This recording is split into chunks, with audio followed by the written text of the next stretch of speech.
Nitya Technology Advanced Chip Level Laptop Repair Training Institute.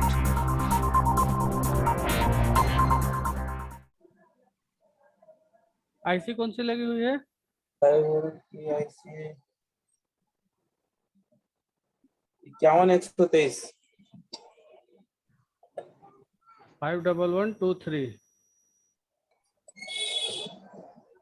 तो इस IC को देख के आप लोग बताइए कि इसमें 3 वोल्ट 5 वोल्ट ऑलवेज बनेगा या पावर बटन प्रेस करने के बाद बनेगा?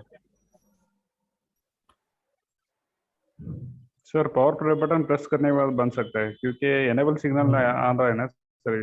18 नंबर उसको देखना पड़ेगा। 18 नंबर 18 नंबर देखने के बाद मालूम पड़ेगा। आपको 18 नंबर देखने के बाद मालूम पड़ेगा। तो ठीक है, 18 नंबर को देख लिया जाए। S5 इनेबल ये सायों से आ रहा है। S5 इनेबल ये आ रहा है SIO से।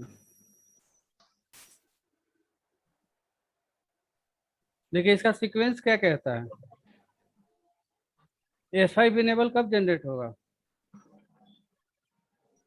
पावर बटन के बाद। पावर बटन के बाद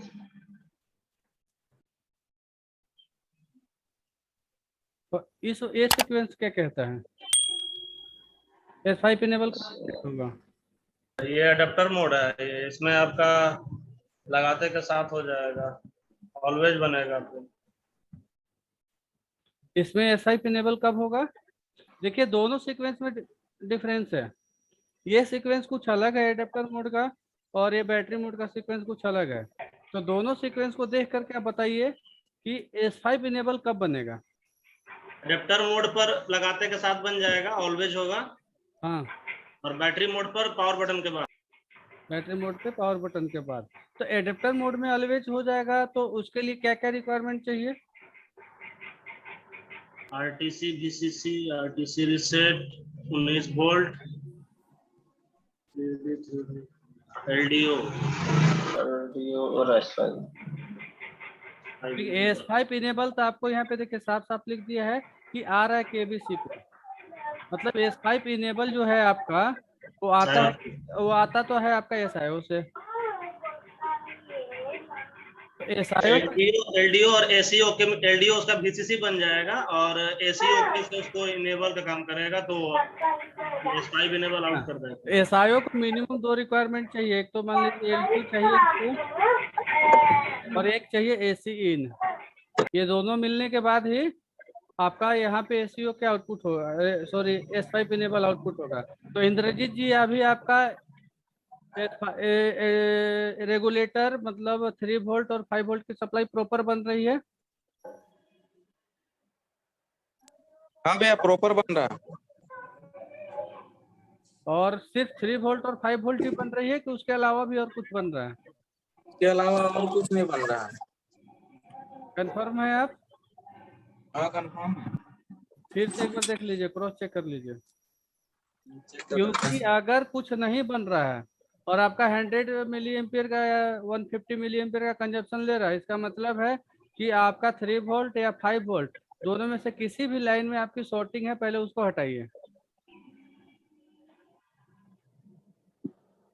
3 वोल्ट 5 वोल्ट एकदम 100% ओके है। ठीक है, और उसके अलावा और कुछ बन रहा है वो चेक कर लीजिए। बाकी कॉइल को चेक कीजिए, उसके अलावा जितने भी कॉइल हैं। 0 पॉइंट कुछ एक दो कॉइल पे बन रहा है 0.13। वो बन नहीं रहा है, वो आपका ऐसे ले बता रहे हैं। 0.39 बाकी बन नहीं रहा किसी पे। आपका इम्पीडेंस आपका मतलब कंजप्शन कितना है? 0.150। कंजप्शन दिखा देते हैं ये।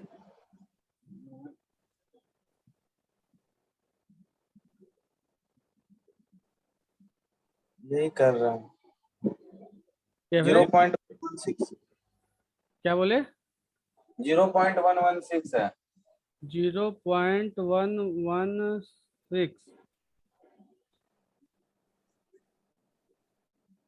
तो आप थोड़ा देर के लिए एक काम और करके देखिए। ये जो 3 वोल्ट और 5 वोल्ट हाँ इन दोनों की कॉइल को ओपन कर दीजिए, मतलब एक तरफ से उठा दीजिए। ठीक है। और उठाने के बाद पावर दीजिए उसको, और पावर दे के देखिए कि उसमें क्या दिखाता है। सर मेरा एक क्वेश्चन था सर। हाँ बताइए। वो बायोस बैटरी नहीं रहा तो ऑटो स्टार्ट कैसा होता है सर? कैसा वो कंसेप्ट मालूम नहीं हुआ सर। बायोस बैटरी नहीं रहने पे क्या है, किसी भी टाइप का उसका जो सेटिंग है, बायोस की सेटिंग है, वो सेव नहीं हो हाँ पाता सर। है।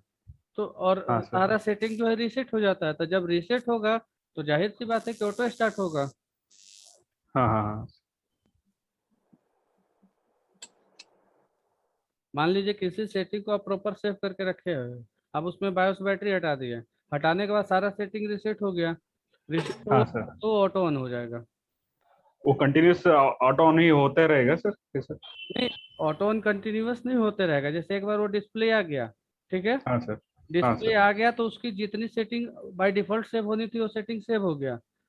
हाँ अब सर। जब तक वो बायोस बैटरी को आप दोबारा ना निकाले, या जो हाँ एडेप्टर सर। या बैटरी से जो भी पावर दिए है उसको दोबारा नहीं डिस्कनेक्ट होगा, तब तक वो ऑटो स्टार्ट फिर नहीं होगा। अच्छा। प्रॉपर शट डाउन हाँ किए हैं तो प्रॉपर ऑन होगा। लेकिन हाँ अगर फिर से उसको निकाल दिए या हटा दिए तो फिर से वो रीसेट हो जाएगा, और फिर से ऑटो हाँ। स्टार्ट होना शुरू हो जाएगा। ओके। अब बहुत सारे केस में तो आपको बायोस बैटरी लगने के बाद भी ऑटो स्टार्ट होता रहेगा। उसमें बहुत सारा सेटिंग, मतलब टाइम डेट सबको मैनेज करना पड़ेगा। सब कुछ मैनेज होगा तो फिर जाके वो स्टार्ट होना बंद होगा। हाँ सर। निकाल दिए भैया। उसके बाद कंजप्शन 41 है, 0.041। 0.041 अभी भी थोड़ा ज्यादा है। अभी भी ज्यादा है। अभी भी ज्यादा है। अच्छा, सिर्फ 3 वोल्ट वाले को लगाइए, उसके बाद चेक कीजिए। नहीं, पहले सिर्फ 5 वोल्ट वाले को लगाइए फिर चेक कीजिए। या ऐसे ही ऑन है ना, उसको टच कीजिए ना, कंजप्शन खुद ही बढ़ जाएगा। कोयल को प्रॉपर सेट करने की जरूरत नहीं, उसको दबाइए कंजप्शन बढ़ जाएगा। उसको कंजप्शन नहीं बढ़ा 5 वोल्ट वाला लगाने पे। 5 वोल्ट वाले लगाने पे कंजप्शन नहीं बढ़ा। Same same condition. हाँ, और 3 वोल्ट वाले लगाने पे 3 वोल्ट वाले लगाने पे बढ़ा नहीं। 3 वोल्ट वाला लगाने पे बढ़ जा रहा है। 100 मिली एम्पियर बढ़ जा रहा है।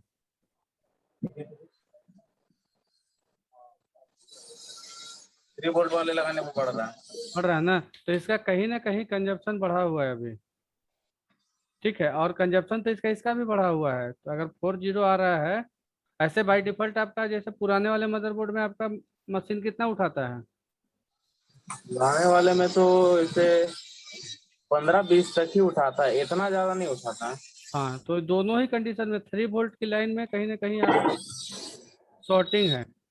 अब उसको आप ढूंढिए आराम से। शॉर्टिंग कहाँ कहाँ पे हो सकता है, जो कि मल्टीमीटर नहीं बताएगा। मल्टीमीटर इम्पीडेंस बता रहा है कितना। इम्पीडेंस किस पे? ये 3.5 वोल्ट वाले पे। 3 वोल्ट 5 वोल्ट आपका प्रॉपर बन रहा है ना, हाँ प्रॉपर है। तो फिर आपकी शॉर्टिंग कहाँ पे मिलेगा आपको, किस लोकेशन में, कुछ आइडिया है? आरटीसी देखना पड़ेगा ना।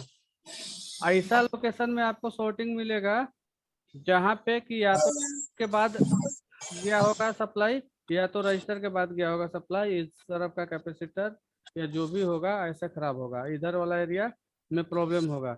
इधर वाला एरिया में अगर प्रॉब्लम होगा तो मल्टीमीटर यहाँ पे आपको टेस्ट करने पे बताएगा नहीं कुछ भी, लेकिन जैसे ही पावर दीजिएगा तो आप इसको उस हिसाब से चेक कीजिए कि कहीं डायोड या रजिस्टर के बाद अगर चेंजिंग हुआ है, नाम का चेंजिंग हुआ है या कुछ भी, आपको उस पॉइंट पे चेक करना पड़ेगा। एक को कॉइल भैया इस पर हमको लो लग रहा है, इस रैम का है 0.1। ये क्या चीज का कॉइल है? PL4501 पे जो बता। अगर पावर दिया हुआ होगा तो कॉइल का तो इम्पीडेंस ऐसे भी लो दिखाएगा। पावर नहीं दिया हुआ है, निकाला 1.5 वोल्ट है। ये रैम सप्लाई है शायद, एक बार कितना है पीएल? PL4501 PL4501 ये 1.05 रैम की सप्लाई नहीं है, 1.05 है। ये कम ही बताएगा लेकिन उतना भी कम नहीं बताएगा। ये 0.18 बता रहा है। 0.18 नहीं, गड़बड़ बता रहा है, इतना कम नहीं बताएगा। गड़बड़ बता रहा है। हाँ। CPU का तो नहीं ना लोचा हो सकता है। CPU निकाल के एक बार देख ले क्या? हाँ, निकाल के देख सकते हैं। इसके बाद इम्पीडेंस चेक कीजिए। मतलब 0.18 नहीं बताएगा, कुछ ना कुछ तो बताएगा ना। 1 2 ऐसे मल्टीमीटर का कोई भरोसा नहीं है, आपका मल्टीमीटर घटिया है। आप सही नहीं, मल्टीमीटर अभी दूसरा ला है, ये वाला डाउन हो गया है। यूनिट का है भैया। हाँ, तो यूनिट वाला से चेक कर सकते हैं। इसका कोई वैल्यू नहीं है पीला वाला का। तो पीला वाला अभी रखे, बैटरी इसका डाउन हो गया है इस पे। हाँ, तो उसको आराम से चेक कर लीजिएगा। मतलब आपका प्रॉब्लम उधर ही है कहीं ना कहीं, उसके बाद आप उसको चेक कर लीजिए।